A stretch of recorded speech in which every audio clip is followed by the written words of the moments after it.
Nggak apa-apa kalau mau tes DNA, tapi ada syaratnya. Syarat pertama, menggali kubur Rasulullah untuk mengambil darah Rasulullah. Syarat yang selanjutnya, sebelum tes DNA kita orang para habaib, tes dulu DNA mereka. Kita orang pengen tahu, anak zina apa bukan? Assalamualaikum warahmatullahi wabarakatuh. Segala puji bagi Allah, salawat dan salam tercurah kepada junjungan kita Nabi besar Muhammad SAW. Pernyataan dari Kiai Imamuddin dari Banten, teman-teman, yang mengatakan bahwa keturunan Habib di Indonesia secara ilmiah belum terbukti. Banyak juga wacana tes DNA. Dan hal ini pun juga didukung oleh beberapa kiai. Ada juga kiai juga dari Banten, Abuya Yusuf, mengatakan bahwa nggak apa-apa untuk membuktikan secara ilmiah, nggak usah marah, nggak usah ini ya. Kemudian dijawab oleh Habib Bahar bin Smith, katanya nggak apa-apa tes DNA, asalkan satu hal syaratnya. Syaratnya adalah menggali makam Rasulullah untuk kemudian diambil darahnya. Apa nggak ada cara yang lain? Karena hal tersebut mustahil dilakukan. Syarat kedua adalah tes DNA dulu yang menuduh apakah ini anak dari hasil zina. Ini akan menjalar kemana-mana.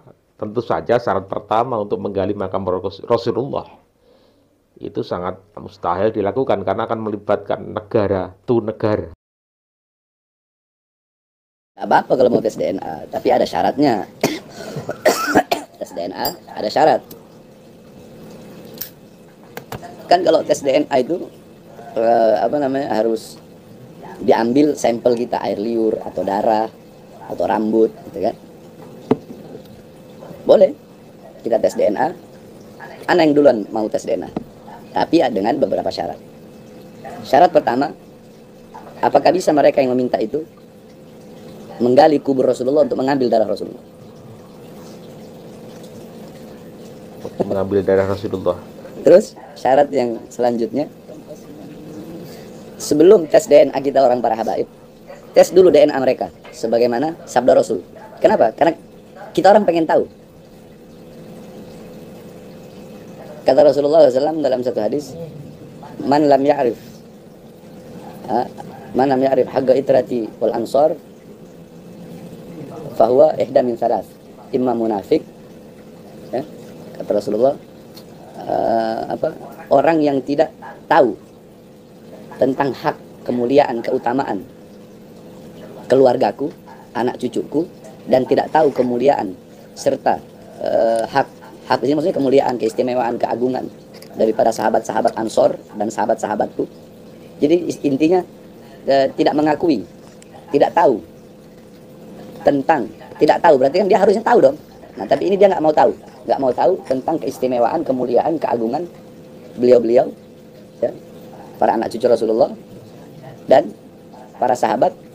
Maka ini orang yang tadi ini yang mengingkari, yang tidak tahu, ya, yang mengingkari, yang tidak tahu keturunan Rasulullah dan para sahabat, tidak tahu keutamaannya, mengingkari keutamaannya, tidak tahu aja udah seperti ini, apalagi mengingkari, kan begitu.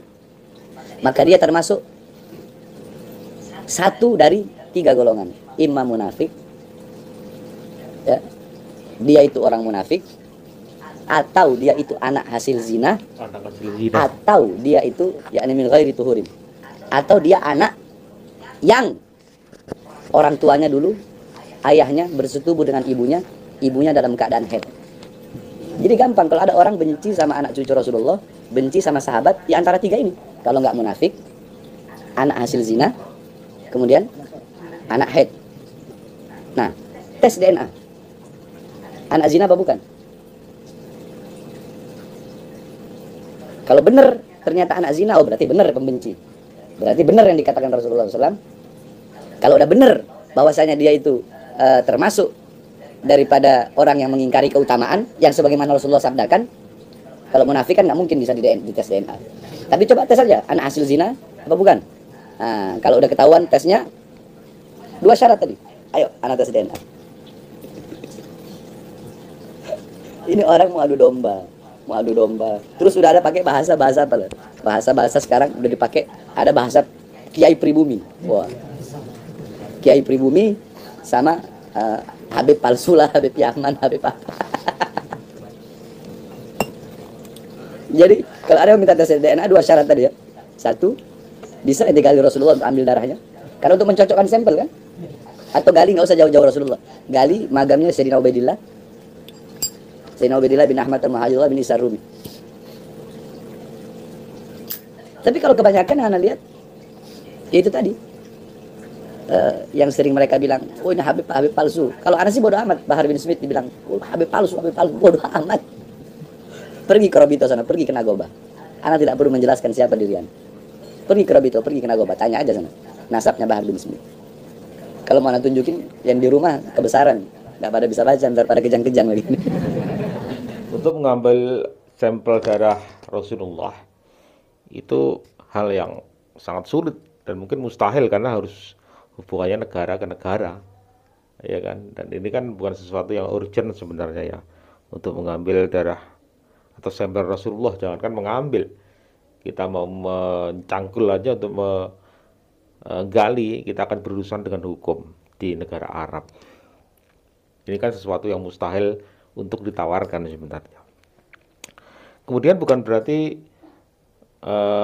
menginginkan tes DNA itu kita pembenci, bukan, karena ini sebenarnya wujud kecintaan supaya nasab itu benar-benar terjaga. Ada beberapa hal teman-teman untuk mendapatkan DNA Nabi Muhammad. Ya, ada banyak peninggalan juga yang tersebar di seluruh dunia, tetapi tidak semua peninggalan beliau tersebut bisa dites DNA. Berikut ini teman-teman saya bacakan beberapa peninggalan Nabi Muhammad yang diketahui kemungkinan masih memiliki DNA beliau. Nomor 1, gigi teman-teman. Ketika perang Uhud terjadi, Nabi Muhammad sempat terluka dan kehilangan 4 giginya. Allahu a'lam bishawab. 2 di antaranya hilang. 1 disimpan di istana Topkapi di Turki, dan 1 lagi disimpan oleh Sultan Mehmed II. Kemudian yang kedua, di Turki memiliki janggut Nabi Muhammad yang didapat ketika beliau selesai bercukur.